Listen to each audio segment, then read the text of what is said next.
Salut les dingos de la baguette, ici Fabrice pour Body and Drum, le plaisir du geste sans tension. Aujourd'hui, je vais vous parler des points pivots et des points contacts. En somme, on met des frites dans le cornet, on met les points sur les i et il s'agira de prendre la balle au bon. Donc, quand tu joues de la batterie, il y a plusieurs parties de ton corps qui sont inclus dans le mouvement et c'est là que je parle de points pivots. Tu prends une baguette, tu imagines que c'est un axe. Il y a l'axe de pivot, rotation de l'épaule. Hop, si tu la mets ici, le coude. Et le poignet, qui est quand même un instrument, une partie du corps dingue, puisque effectivement, ça peut aller dans tous les sens. Selon les mouvements que tu fais, certaines parties sont plus ou moins engagées dans ton mouvement. Coup fort. L'épaule, le coude, le poignet, on voit que tout ça est un mouvement relié. Pour le poignet, j'ai un truc, puisqu'il s'agit de le rendre souple, sans forcer. Voici la baballe. Le truc de la baballe, c'est simple.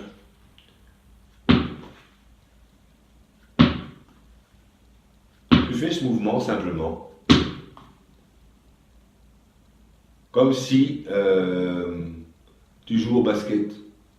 Donc tu n'es pas en train de vouloir absolument que ça remonte au plafond, non, simplement. Et ça peut te donner une référence quant à la force que tu peux mettre dans ton poignet lorsque tu joues. Tête, épaule et genou, pied, genou, pied. Alors, pour les points contact, nous avons besoin de ceci pour aborder une notion assez intéressante. Il y a plus d'une façon de tenir la baguette dans la main. Est-ce qu'on la tient avec une prise plus sur le devant de la main ou sur l'arrière? Et donc, voici un cône, un papier, plus ou moins rigide, que tu peux donc plier de cette façon pour voir ce que ça donne quand tu le prends dans un sens ou dans l'autre. Si on le prend la pointe vers le devant, c'est là que j'appelle la prise qui est plus sur le devant de la main.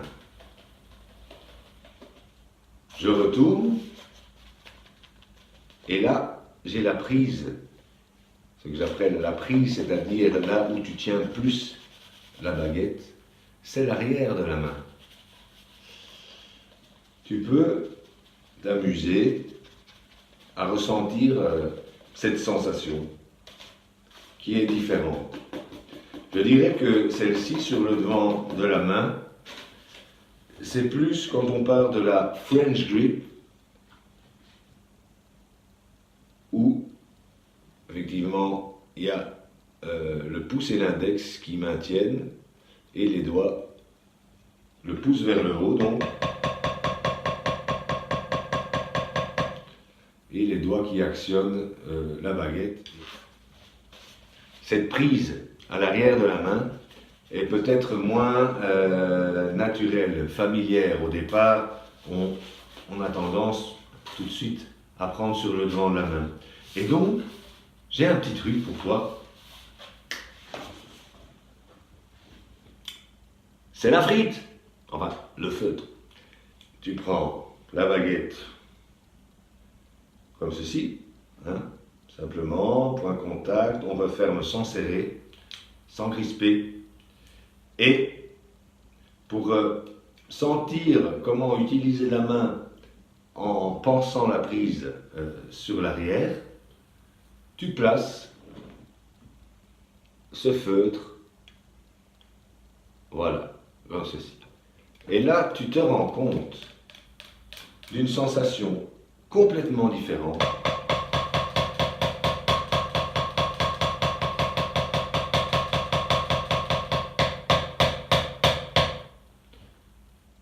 Qui t'amène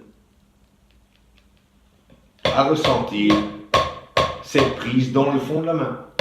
C'est une position où c'est naturel d'engager plus le poignet. Ça te donne facilement beaucoup plus de puissance. French grip, German grip. French grip, je suis plus la prise sur le devant de la main. German grip, hop, ça descend à l'arrière de la main. Et donc c'est vraiment des positions à essayer pour se rendre compte comment les points contact dans la main sont différents, sont utilisés de manière différente. Entre le French grip et la German grip, il y a quand même quelque chose. Et on en arrive à l'American grip, en tout cas c'est un peu comme ça qu'on l'appelle depuis quelques années, où la baguette est dans le prolongement de l'avant-bras. On en arrive à une position hybride entre la French grip et la German grip. Hop, on a l'American grip qui, là où on est essentiellement en French grip sur une prise sur le devant de la main avec les doigts qui sont, où c'est naturel d'engager les doigts. La German grip, c'est plus naturel d'engager le poignet. Et l'American, entre les deux, eh bien, on peut un peu, justement, jouer et avec les doigts et le poignet. C'est vraiment la position idéale pour l'open-close technique. J'en parlerai plus en profondeur dans une autre vidéo. Il y a un point contact stratégique dans la main selon la position que tu utilises.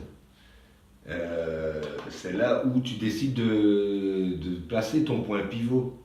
Et en French grip, c'est plus au bout du doigt. En fait, là on parle de l'index. Je parle de l'index avec la première phalange, première, deuxième base, hein, on va dire, voilà, 1, 2, 3, prenons-le comme ça. Première phalange, voilà, c'est là que ma baguette repose quand je suis en French grip. Ok?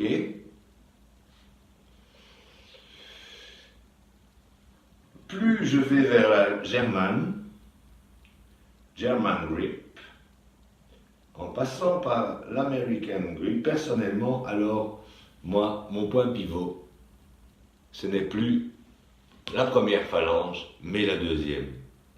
J'aime beaucoup cette position parce que ça laisse l'index vraiment relax. Donc, dès que je vais vers l'American et la German, on s'est compris, German grip, là, c'est une autre façon de penser le point pivot. Et j'adore le penser en 3 points. Ça donne une bonne tenue de baguette sans devoir crisper autour, hein, ce qu'il faut absolument éviter. Et ça permet d'inclure un mouvement de doigt. Imagine, le soir, avec ton beau, avec ta belle, le long d'une plage, tu lui tiens la main. L'instant est formidable, le coucher de soleil magnifique. Pas besoin de parler, les mots sont superflus. Le contact de sa main suffit et des petites pressions entre amoureux. Tu vois ce que je veux dire? Eh bien, il y a ça dans cette prise.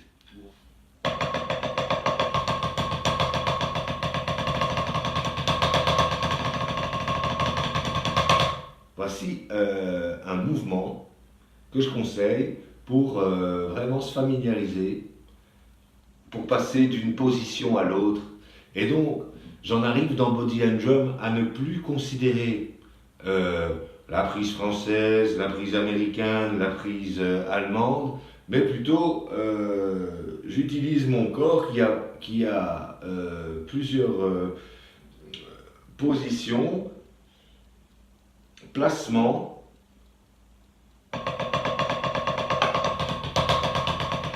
Là, je suis sur le devant de la main, hop, et ça passe à l'arrière de ma main pour ce qui est de la prise,